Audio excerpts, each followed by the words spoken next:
Hello and welcome to the second part of our session. In this session, we're going to talk about two very important aspects of diagnostic testing of anorectal function. The first being a discussion from two speakers about what the best tests are available for the assessment of evacuation disorders.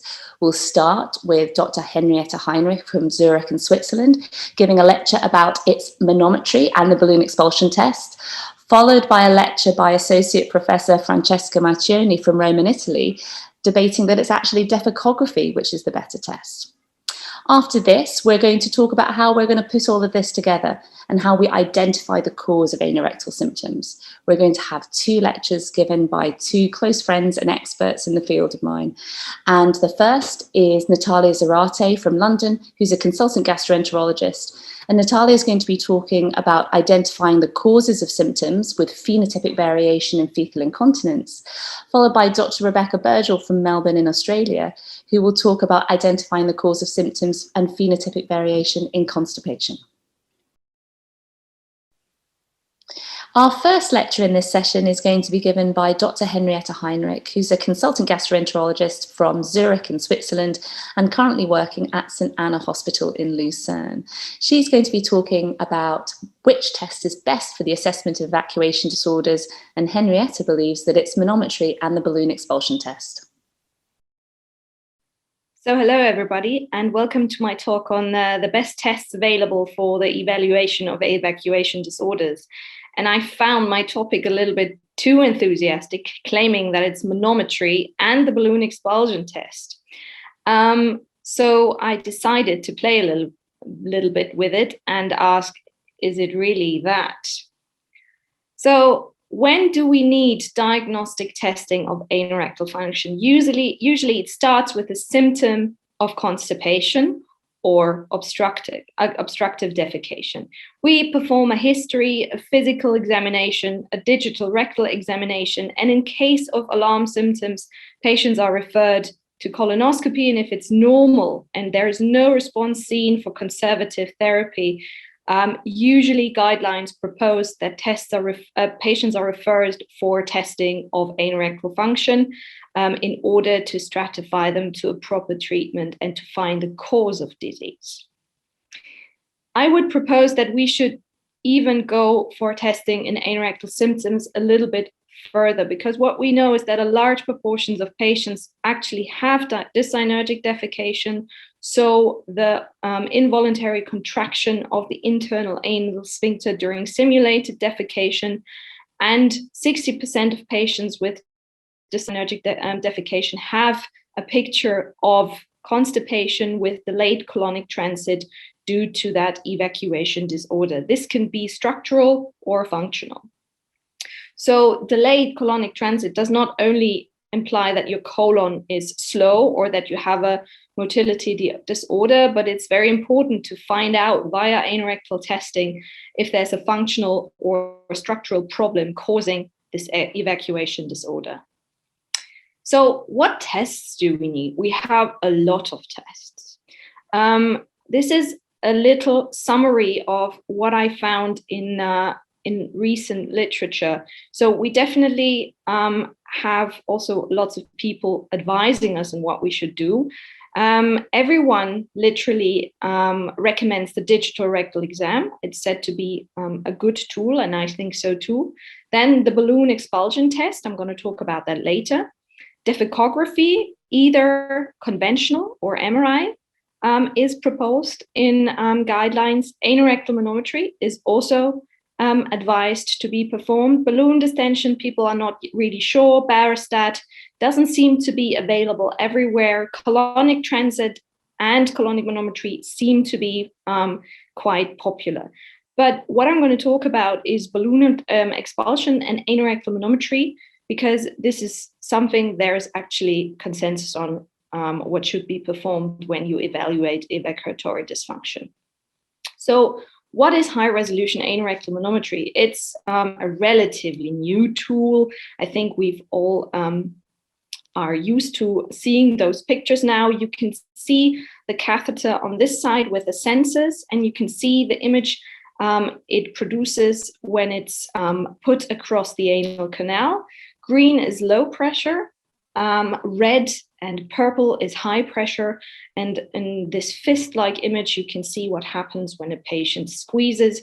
And this gives us a good representation of pressure phenomena across the anal canal. So it's a brilliant tool. We can see what is happening. Everybody loves it, but there are some problems with it. There's a great variability in practice, and this was shown in a survey by Emma Carrington, looking at 107 responses from 30 countries.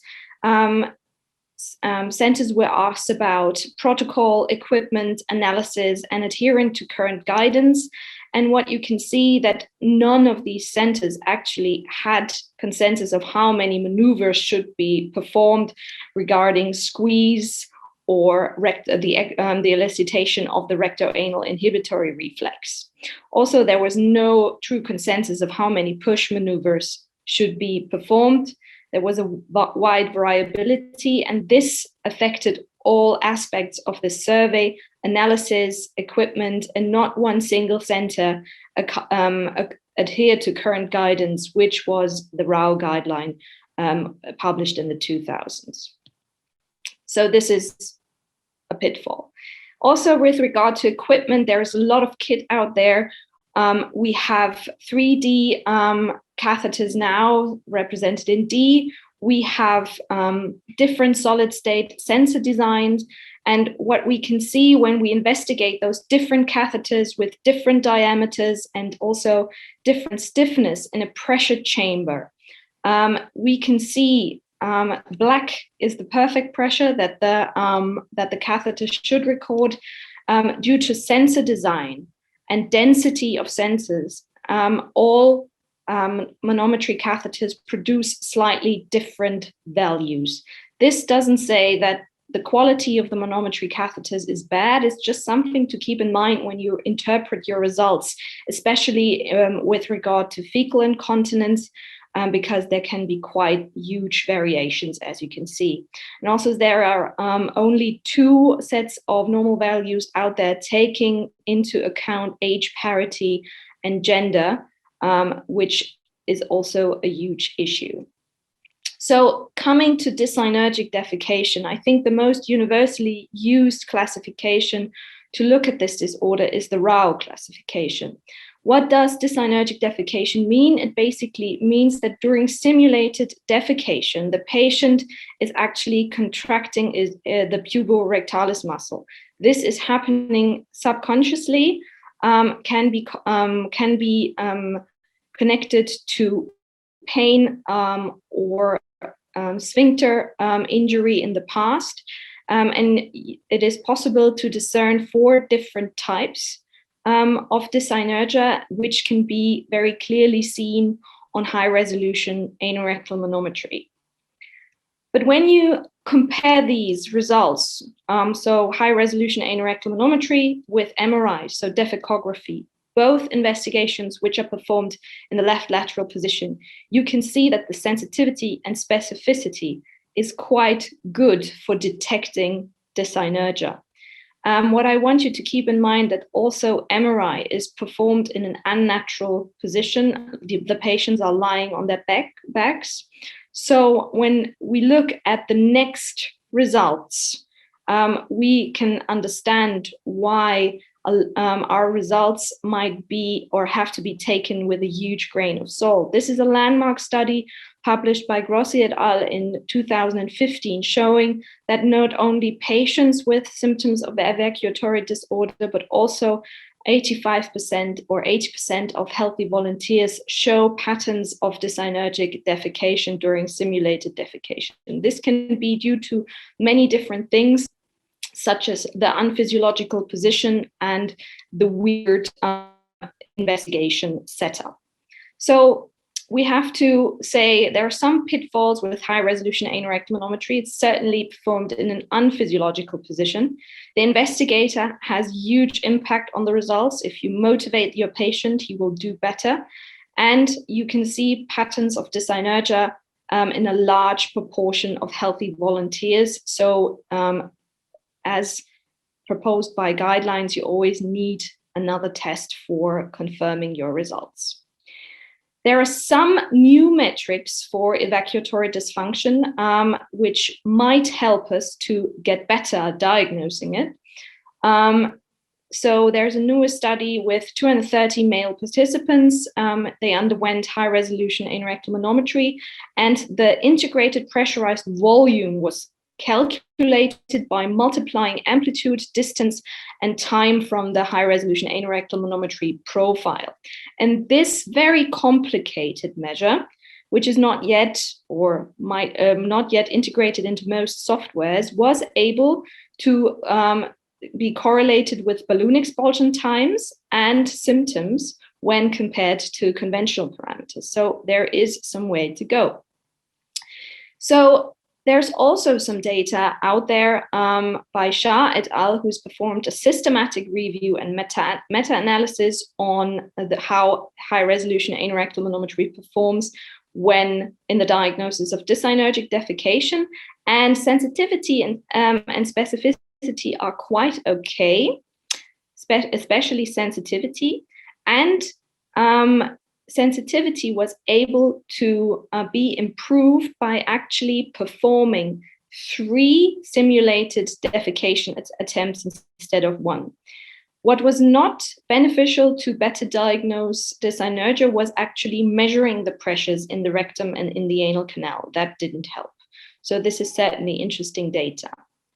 Is it the right tool then? Well, I think we're just very, very used to it. We like it. It gives us lots of colors, and it's the best established and most frequently used assessment of anorectal function. It has low specificity and so far reduced ability to distinguish between health and disease. Can we do better? So when the London classification was conceived, it was made very clear that you could not use anorectal manometry on its own. You had to use a test of evacuation. And in this case, the balloon expulsion test was chosen. And the whole classification basically stands on that pathologic test of evacuation. If it's pathological, then you use your anorectal manometry findings to classify your dyssynergia types and to find out whether you are facing proper diagnosis of dyssynergia. So what is the balloon expulsion test? Is it the gold standard for dyssynergia diagnosis? Basically, it's a very cheap and cheerful do-it-yourself tool. You need a 3-way tap, usually a Foley catheter and a balloon that can be filled with either water or air. You then insert this catheter into the rectum of the patient, fill it with water, close the 3-way stop clock, and you give your patient time and privacy on a commode to expel it. And the normal time for this is below 2 minutes. But there are some caveats to this. There are pros and cons. It's cheap, it's cheerful, it's an office-based tool. You can perform it in a physiological position. The patient is not exposed to the doctor, but in privacy. But there's still a lack of normative values taking in age, parity, and gender. And the normal values out there can be between 30 seconds and 3 minutes. 2 is what has been agreed upon, but there's still data lacking to really say this is it. Also, there is a lot of uncertainty regarding the standardization of the equipment, which balloon to use, how to fill the balloon, and which catheter to use. And a recent study by Mazur et al. Showed that it is actually dependent on the time of on the type of balloon and catheter, what balloon expulsion time you get. Here you see the individual results of healthy volunteers trying to expel a party balloon, a commercial balloon, and a Foley catheter balloon. And you can see that time to expel is significantly higher with the Foley catheter. So the need for standardization is there. How well does it work? Well, there's another systematic review out there regarding the sensitivity and specificity of the balloon expulsion test. This study included 15 studies with 1,956 patients with chronic constipation or dyssynergic defecation. Also, healthy volunteers were included, and the overall sensitivity and specificity was pretty good. Also, it seemed that the test position, so the left lateral position or the seating position, did not really affect the results. And what the authors concluded was that body position doesn't matter. The optimal balloon volume was 50 to 60 cc. Water was the preferred filling medium, and the expulsion time, again, here's a difference to other published literature, was below 1 minute. The one caveat that this study arose was that a pathologic balloon expulsion test did not exclude structural causes of evacuatory dysfunction. So this is something that should be kept in mind. Is the combination of tests the solution? So this is a study from 2013, still very valid, from Charoni et al. With 238 patients with chronic constipation. They got the whole shebang. Physical examination, a SIDS marker test, anal rectal manometry, balloon expulsion test, and defecography. And what this study showed was that basically disordered defecation or dyssynergic defecation was best diagnosed when you combined manometry and balloon expulsion. So in summary, should we take a bet or should we take high resolution manometry? Well, I just want to briefly summarize the pros and cons.